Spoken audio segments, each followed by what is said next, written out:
जी, इस वक्त मैं इतनी बुलंदी पर आ चुका हूँ कि बर्फ़ वाले पहाड़ भी मेरे से नीचे हैं इस वक्त। तो ये देखें पहाड़ों के ऊपर बर्फ़, ये जो आपको सफ़ेदी नज़र आएगी, ये पहाड़ों के ऊपर बर्फ़ है। और ये सूरज भी सामने पड़ रहा है, तो ये सामने बर्फ़।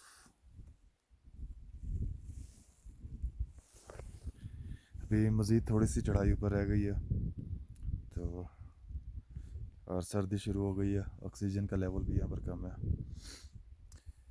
और रास्ते में न पीछे कोई है, सुनसान सड़क, और ये आगे सड़क जा रही है, ये भी खाली है।